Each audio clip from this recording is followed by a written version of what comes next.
मित्रांनो, आज आपण आदिनाथ भाऊ यांच्या गोठ्यावर आलो होतो. त्यांच्याकडून आपण 3 म्हशी खरेदी केल्या. 3 म्हशीचा लाईव्ह व्यवहार चालू आहे. आपण या भैयानी म्हशी बघू शकता. या म्हशी आहेत इकडे. या 3 म्हशीचा व्यवहार आहे.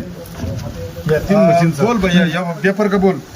2,10,000 2,10,000 का भाव नहीं. ये शेतकरी देख रहे किसान भैया आदमी के, तू हिसाब से बोल. शेतकरी मित्रांनो, या परभणी जिल्ह्यातील शेतकरी मित्र घेणार आहेत या म्हशी. आपला परिचय सांगा. कार्तिक चव्हाण, तुमचा परिचय सांगा. आकाश कदम, रोंज, तुमचा नामदेव परिचय भालेराव रोंज. सांगा. भैया बोल कितना लेने का. 2 लाख दे देना. 2 लाख वो छोड़ के दे. हिसाब से बोल. शेतकरी मित्र तुम्ही मागा. आकाश भाऊ मागा. मामा मागा. तुमचं काय 170 न लावा. 170 ने नाही हो. तुम्ही शेवट सांगा फायनल. फायनल 170 न. तुम बोलो. 1,90 की ले जाओ. मी बोलू का. हाँ. बोलू का. बोल. हे 1,80,000 भावाने 3 म्हशीची थांबणार.